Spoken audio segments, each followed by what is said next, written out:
Mass Effect walkthrough. We are going to be returning to the star map after a long time at the Citadel, and it looks like we're going to have some strange issues there with my recording information popping up. That does happen sometimes with Shadowplay, but whatever. So we're going to be going for Liara first. We have the choice of 3 major planets to visit right now. We can go to Liara's... Commander, I'm picking up a signal from the planet's surface.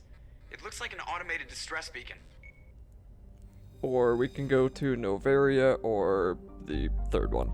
And it doesn't really matter the order that you take, but if you're playing on the hardest difficulty, I might suggest Liara's before all of the others because she's a little bit easier to... her world's a little bit easier than the other ones are, and hers is not nearly as long. But we're also going to do a side quest first, and this is kind of going to serve as an introduction to the Mako, and also just how planet works inside this game, or how planetary, like, surface travel and all of that works inside of Mass Effect. So here is our character select screen. We don't have Liara yet, she's blacked out, we'll get her soon, and I'm going to go with Rex and Garrus, and I think I end up mostly going with Tali and Garrus from this point onward, and if I had gone with Tali, it would have been a little bit nicer because she has a lot of that tech strength, and she also has decryption. I think Garrus might not have electronics, he might have decryption, but both Liara and Garrus are good to disable the manual auto level up. Sorry, disable the manual auto. If you disable the auto level up for your companions, you can select the useful skills for them. And in the case of Tali and Garrus, you're probably going to want to max out decryption and electronics pretty quickly. And then you can turn auto leveling back on. Everything else it can do on its own. It won't really matter. The companions in this game really serve more as a distraction. They're not really super useful with the combat. You're usually the one doing most of the combat. So here we have the Mako, and if you've played or heard of this game before, you've probably heard of this thing. In Mass Effect 1, this vehicle is capable of going up pretty much 90-degree angles, and it's very wonky to control. So I've played this game a lot. I might be making it look a little bit easier than it is, but it's really easy for this stupid thing to get out of control of you when you're the one trying to control it. So if you just kind of go around playing the game on different planets and you get used to it, you force yourself to be patient and you just wait for the vehicle to kind of stop acting on its own before you control it or tell it what to do, then it's usually a little bit better. So by that I just mean that, like, I'm not going to try to steer it left and right really quickly. I'm going to steer left until I notice it turning left, and then I'm going to stop steering left. Then when it starts going straight again, I can start turning it right again, or right if I want to turn right. And it's just that weird sort of like 2007 game vehicle overworld type of deal that we got back then, because games weren't really open world when this one came out. This was actually considered fancy back in 2007. This was a kind of fancy open world, even though it was very empty. If we pay attention to when I open up the map, there's only like 3 things in this world right now. So it's a very empty world. And every, every world in Mass Effect 1 is pretty much exactly the same. We have the exact same animations when we drop down, and the only difference is going to be the terrain, which will be worse or better, depending on your luck, and also the textures of the terrain itself. It'll look different. Sometimes it'll be snowing, sometimes it'll be volcanic. In this case, it seems to be kind of like Mars. And there's going to be crashed probes, which I could not open that one up. I did not have a high enough skill, so if you max out those skills that I said earlier on Garrus and Tali, you should be able to open up pretty much anything. Or if you picked a class that has decryption and electronics, you should be fine there too. But there's really not too many useful things inside of those probes in the long run. They might help you get a few more items early on, but this game really rewards being a higher level. You're going to get more experience from quests when you're a higher level, and you're also going to get higher level drops, and the higher level drops means that you're going to have significantly more valuable items. And that's just something that you kind of have to live with if you're playing on a fresh save, especially on the hardest difficulty. It's kind of hard to get money early on, but most of the stuff you're going to be using anyway will come from quests or item drops or monster drops. So for this side quest, there's a missing group of Space Marines, Alliance Marines, or whatever they're called. There's so many space games with so many different, like, names for the good guys. Like, Halo has USMC, and I'm pretty sure it's just the Alliance in this game. It's kind of hard to keep track, but anyway, if we run over here, we're going to see there's dead Alliance Marines. Okay, Alliance. And there's also a Thresher Maw, and this is probably one of the scarier enemies inside Mass Effect 1, but he's also pretty easy. All they do when you run into them is they come up, and then they burrow again. And then they come up, and then they burrow themselves. And then they come up, and then they burrow themselves. As long as you're moving and you're pretty decently far away from him, he cannot hit you. And you're going to want to just spam him with rockets, but aiming with the Mako is a little bit weird too. You just want to, before you fire, make sure your gun has actually moved the whole way there or you'll miss. And then just spam him with regular bullets. There's a heat meter in the bottom left there that you'll want to pay attention to. And we're going to get out and take a look at these Marines. Alliance soldiers. Looks like they were lured here by the distress beacon. Looks like these men were under Admiral Kahoku's command. He'd want to know what happened here. And once we're done with that, we're going to open up the map and return to the Normandy. You can explore to the other question mark if you want to, and I'll start talking again once we get to the next planet.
Up some strange readings.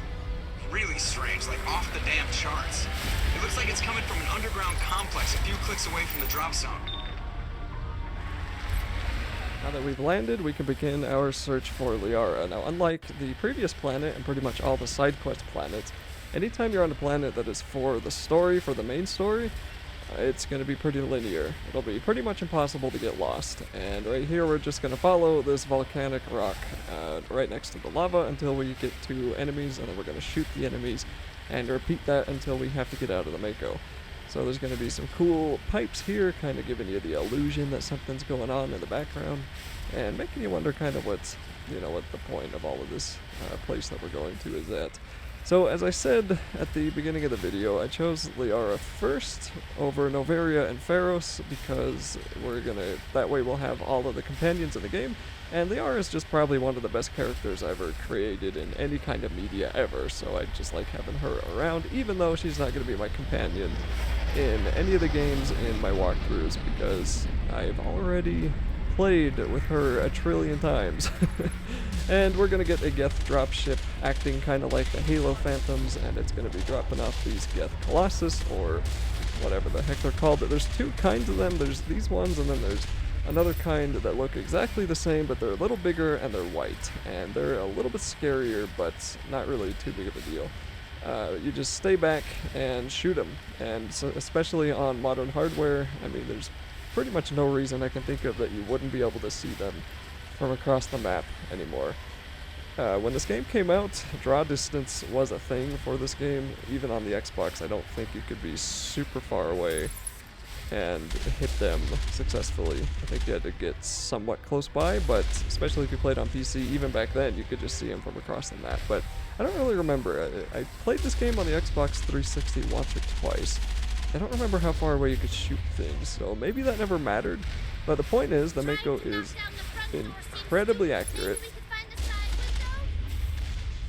and you can just hit all of your enemies from the other side of the planet, and it will hit them as long as the bullet actually hits them. So we're going to come to our first blockade, and Tally mentioned earlier that we need to figure out what we have to do here. So I think this is actually correct. Yes, we need to get out, and we need to figure out how to open up this gate here, but we're not going to be able to do that quite yet. So I think I made a mistake getting out. That is okay. And we're going to get back in the Mako and then drive backwards a little bit. This thing can be a little bit weird to turn around. I don't really know what I was trying to go for there. That's okay. I'll get stuck with my wheel on the random turret holder.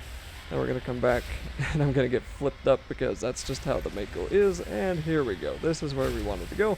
Tried to turn, didn't help. Luckily, you can't actually flip the Mako. It'll always land upright, but still, man. Okay, now we can shoot more of these turrets, and they should take, I think if we were actually playing on Insanity, it's going to take like 4 or 5 hits, but on Veteran difficulty it takes like 2 or 3. Insanity might be a little bit more, but the difficulty really isn't too different in this game. I mean, easy is super easy, but when you get to the harder ones, this game's just not really that hard. It was hard when it came out, which is it's just strange how much these games have changed over the last 10 years, or more than that now. And Mass Effect 2 is just so different. It is such a different combat system than this one has. So I kind of can't wait to get to Mass Effect 2. I'm already recording through that one, so that should be a lot of fun. I've already finished Mass Effect 1. I just have to get the videos uploaded. But 2 is pretty similar to 3, and they're a lot more mainstreamed, you know?